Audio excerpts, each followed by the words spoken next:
Bonjour à tous. En France, on a une langue qui s'appelle la langue française, qui est très pratique parce que elle donne des mots, et les mots ont un sens. Et pour moi, les mots ont un sens, ils devraient être entendus lorsqu'ils sont prononcés. Mais qu'est-ce qu'il raconte? Je comprends rien ce qu'il veut dire. Oui, c'est logique.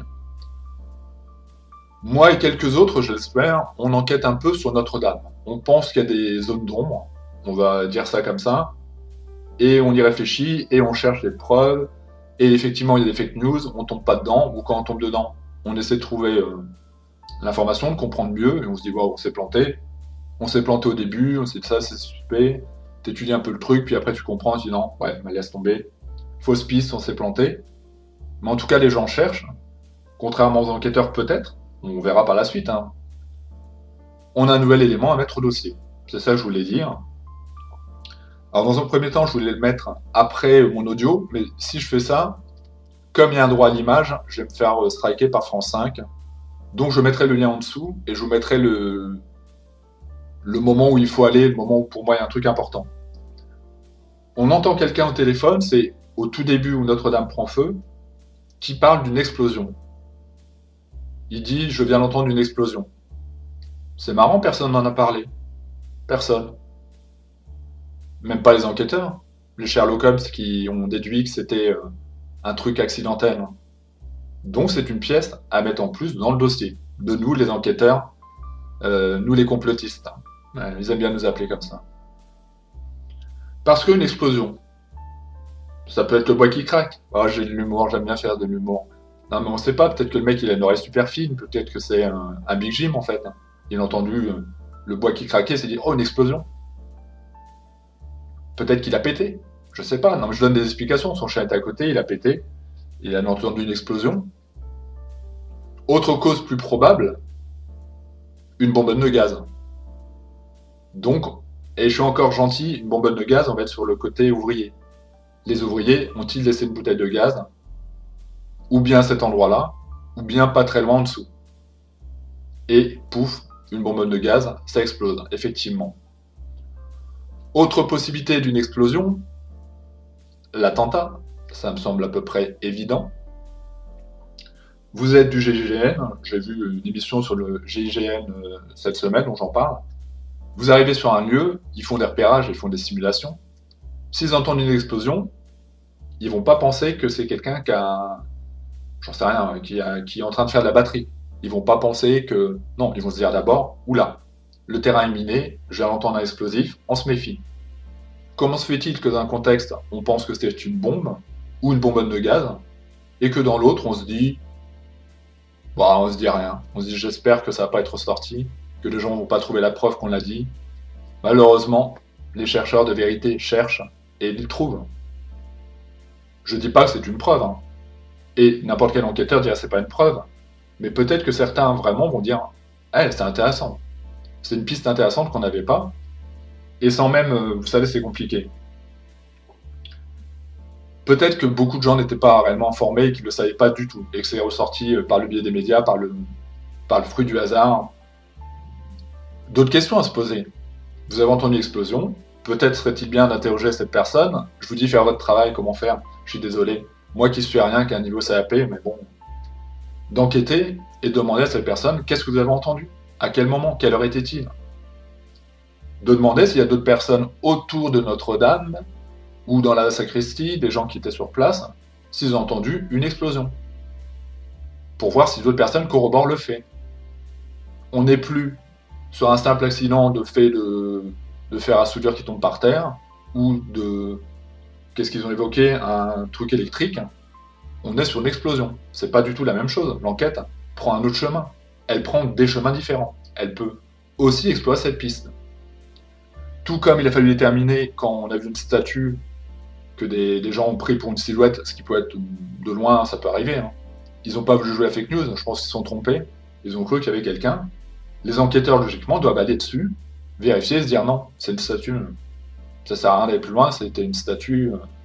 Voilà, il n'y a pas de problème. Il y a d'autres trucs qui ont été débunkés, bah c'est bien. Quand on se trompe, il faut le dire. Mais là, c'est une vraie piste. C'est une piste qui ne doit pas être inexplorée. Je dis pas que c'est la réponse à tout, hein. Certains vont le dire, mais moi je suis même pas encore là. Je suis en train de dire aux vrais enquêteurs de vraiment enquêter, tout simplement. Comme je l'ai fait avec mon petit bonhomme avec une loupe, de faire pareil, de faire votre travail. Pour notre pauvre vieille dame, et puis sachez que si vous vous lâchez, je sais que vous allez lâcher, que vous êtes déjà en train de penser à la reconstruction et de nous endormir, mais nous, on ne nous endort pas. On ne s'endormira pas comme ça.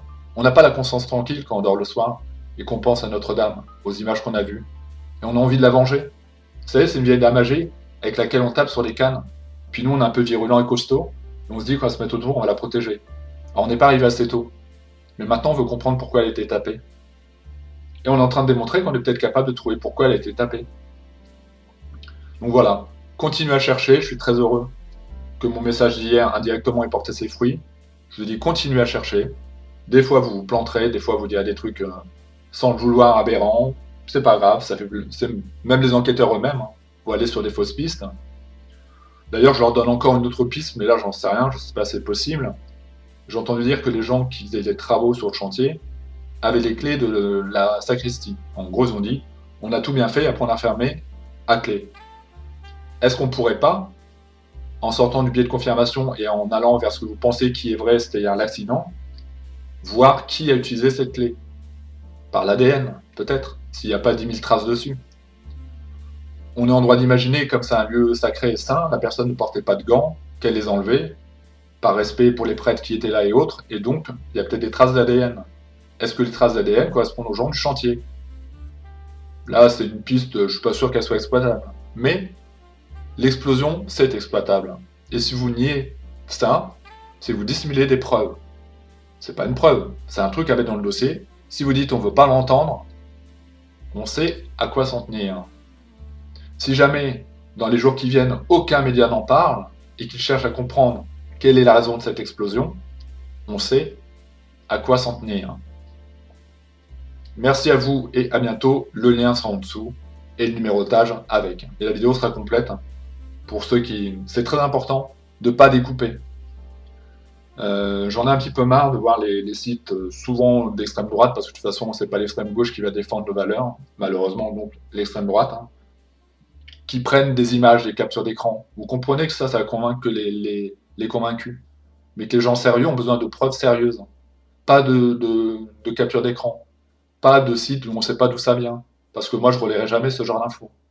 Je travaille avec des méthodes sceptiques, de zététique, je croise mes sources, je vérifie. Donc une photo, pour moi, si je ne l'ai pas vérifiée avant, elle veut absolument rien dire. Je sais comment fonctionne bon nombre de sites d'extrême droite. Je ne fonctionne pas comme ça. Là, ce que je donne, ce truc à mettre dans le dossier, c'est passé à la télé.